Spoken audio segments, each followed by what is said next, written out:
Good afternoon, everyone, and welcome to Imagine Visions for a Better World. Today, we are very glad to have a great expert in the sector of gamification and its innovative use in a diverse field, Fabio Viola. Fabio is a professor who teaches gamification actually in different universities, and he worked for the gaming industry for over 17 years. He wrote two very interesting books entitled The Art of Involvement and Gamification, Video Games in Daily Life. And he's also the gaming area coordinator for the International School of Comics for Florence and director of strategic planning game designer for Fondazione Città di Alghero. And he has a very interesting LinkedIn page where he regularly posts really thought-provoking articles and tools about how to use gamification in different areas. So thank you, Fabio, to be here with us today. Hi, Alberto. Thanks for inviting me here. Okay, let's get immediately to our first question.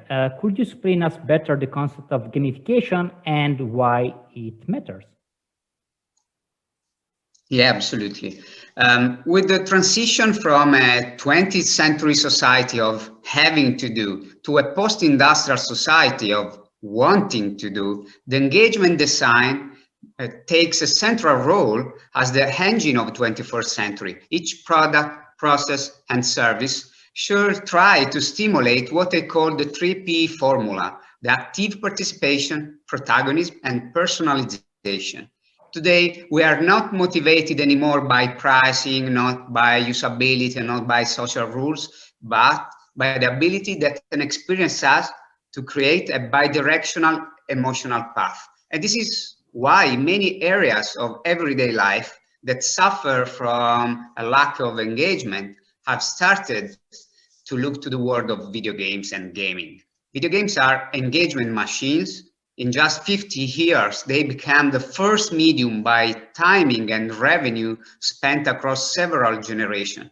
2.5 billion of people worldwide play video games, and this market generated year after year over $180 billion yearly. Why? So the question is, why video games bring people to spend money, time, and skills inside virtual world, and how they motivate players without giving them a salary or rewarding. So in the last 10 years, we have begun to study the theories and principles of video games to bring them to non-gaming sectors. I mean, fashion, healthcare, sport, GDO, etc., etc., etc. Hence the birth of a methodological approach that I call engagement-centered design, capable of making every aspect, even the most repetitive of our daily life, really, really engaging. So this is a new process of design experiences from my point of view. Okay, thank you very much. And as you mentioned earlier, you worked on multiple projects in diverse areas, from museums to fashion to even healthcare. And when I look at them, I saw how really they can provide positive outcomes through this engaging activity, how they are able to engage the audience. And what I would like to ask you is, can you briefly tell us one project that represented a turning point in your academic career and why it was such that? Yeah, a project I'm especially linked to is Father and Son. For several reasons, but mainly it has been one of the first worldwide experiments where an archaeological museum in Naples, Italy, becomes a video game publisher. It sounds very, very strange. Father and Son is a gaming experience applied to the cultural and tourism field, a crazy challenge considering the apparent distance between the past of archaeology and the future of video games. I learned from this project that we have to contaminate the past with the future in order to create a relevant project into the present. At this game, for 8 months, have worked together game designer, game programmer, game artist, game animator, but also art historians, archaeologists, marketing managers, and the game has been made available for free on App Store and Google Play in the 2017. The game is available in 10 languages because it has a worldwide potentially audience. And what happened is we reached 4 million, over than 4 million downloads worldwide. It has been one of the most downloaded games in the world in the last years. And I'm particularly proud about the phygital strategy.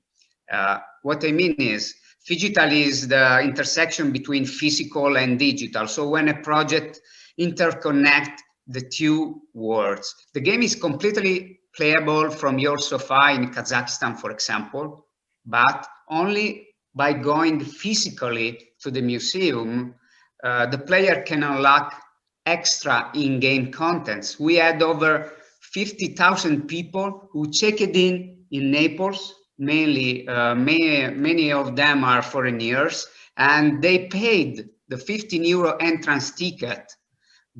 So this shows us how engagement not only is a key driver to transfer knowledge, but it is also mandatory in order to generate economic sustainability. In fact, these extra revenues have fully repaid the cost of the project. When people are engaged with, they tend to leave feedback. For example, we received over 100 in-store reviews, App Store, Google Play, emails, social messages, and right now we are working on a second chapter, mainly based on gamer suggestion. This is, for example, a way to create a participatory way to writing a screenplay. That's fantastic, really. Okay, one last question, and we would like to know how gamification process could be used to brand and promote local communities. Somehow you already suggest us an answer, but maybe we would like more to focus the attention on cities or towns, and the idea to understand which kind of social benefits and human impact it might generate.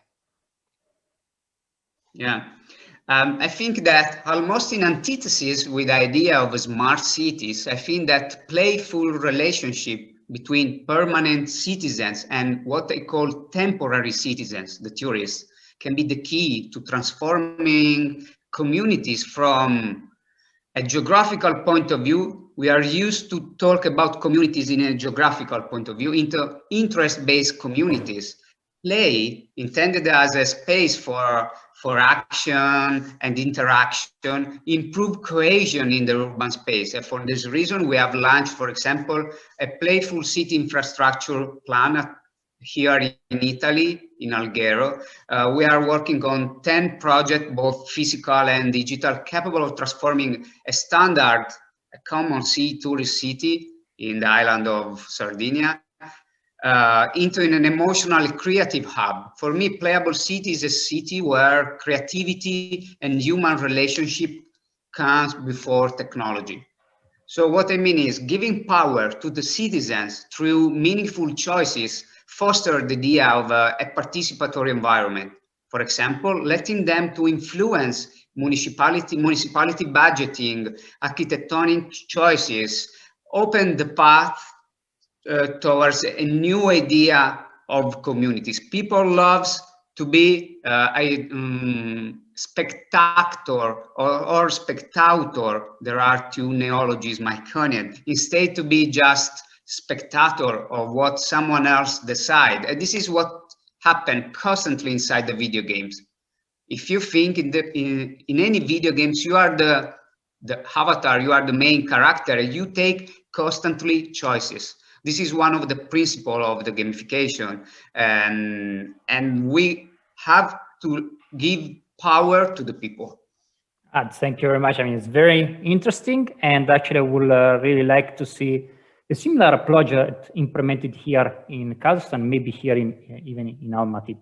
So Fabio, thank you very much for your time. It has a very nice talk, and I wish you really good luck. And if you will decide one day to visit Kazakhstan and Almaty, please let us know.